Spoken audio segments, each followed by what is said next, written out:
Wouldn't we immediately reduce medical costs 25% if we didn't tax it? Good point. That's one of the things that I didn't mention. One of the things that's high on the list is level playing field on taxes. We have an employer-based system in this country right now. Your employers get paid with pre-tax dollars. You pay with post-tax dollars if you go to an individual to buy insurance. So we've got all kinds of different taxation based on that. And that has been repeatedly defeated. That's in the Republican proposals that have been on the floor right now. So yes, that would make a huge difference to individuals. And what that especially is important is because you would own, we can get you back to owning your insurance, as opposed to your employer owning it or somebody else. Also, we've been trying to get through language that would allow associations, any group that wants to get together and provide insurance to provide insurance and to do it with pre-tax dollars. Now, if you recall, around the turn of the century, insurance really started out of religious groups. Lutheran Brotherhood insurance, things like that. It was people of like mind getting together and deciding to kind of pool their risks. That was the idea behind insurance. And we've lost that. So that's it. The association insurance, the tax break. Many of you who have your employer insurance probably aren't real happy with some of it. If you could, and that's one of the things we're hearing now about people who are unemployed, who are losing their insurance because of their unemployment. If they owned their insurance instead of the third party, we wouldn't be having that same problem right now. Let's go to another section here. Yeah, you know something down where they have the mics too. Come on. That's not how we can get mics in good shape. That's part of the help. Yes, sir. Could you clarify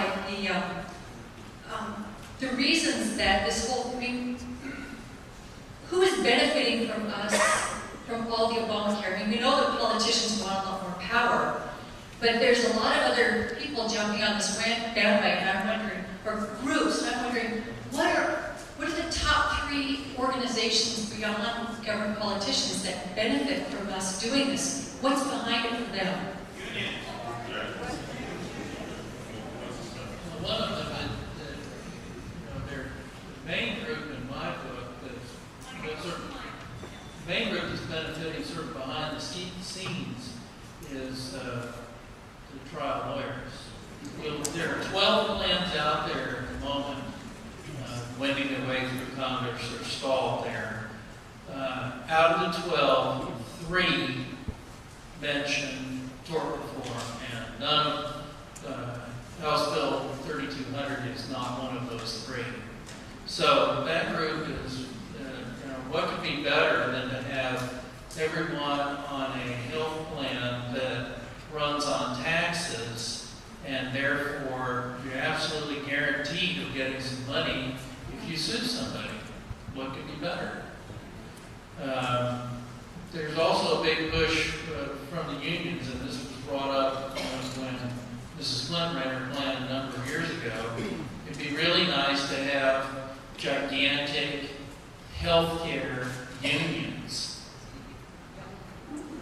And that's what will inevitably happen, has happened in every other country that's had national health care. There are doctor unions, there are nurse unions, there are hospital unions, and this, again, it's sort of inevitable. And the union movement, as you know, is losing numbers as time goes along.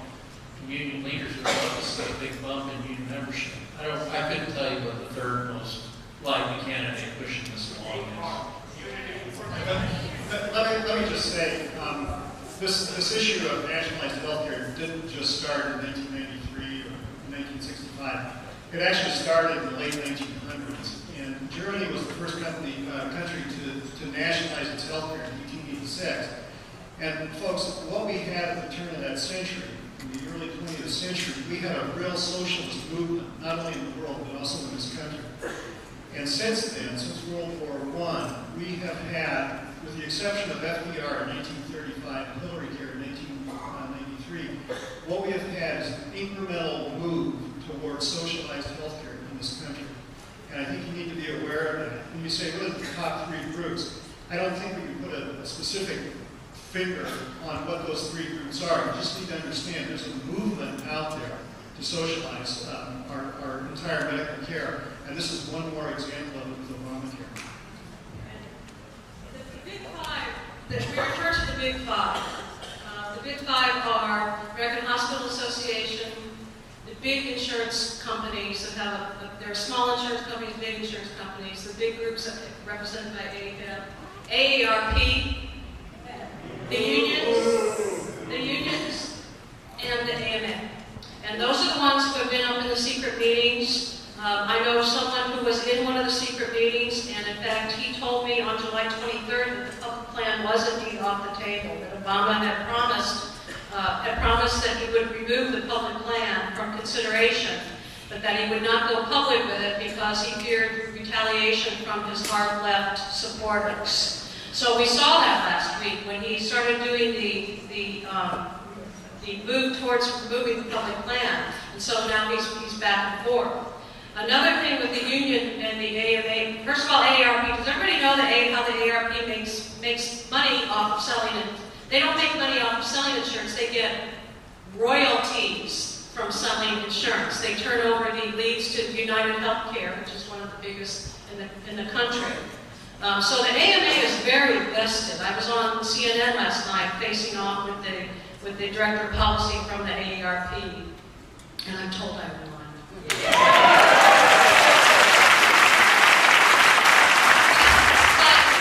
But here's another bit of insider on the trial attorneys. One of the provisions that was very close to getting into HR 3200 would be something like immunity in disasters. So when doctors and other healthcare workers go down to floods and Katrina and major disasters and volunteer, that they would be immune from liability. And the trial lawyers were sort of willing to give the doctors immunity, but they still wanted to sue the hospital. So basically what it came down to was that the doctors would have been able to treat patients out in the parking lot, but they couldn't have gone into the hospital. So, and another part of that is the union connection with the AMA. In the late 90s, the AMA tried to unionize its own union and spent many millions of dollars trying to unionize, and it failed.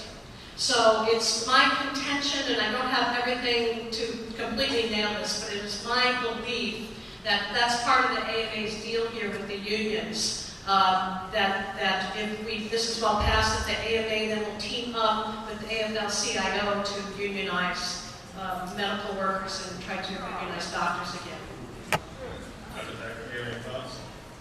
Just maybe misperception about the AMA. There are 800,000 physicians in the U.S. AMA's membership is 200,000, and they make their money by doing the government's dirty work for them. So the government makes the regulations and gets the AMA's physicians to say, okay, well, this is how much the doctor should pay for this and this.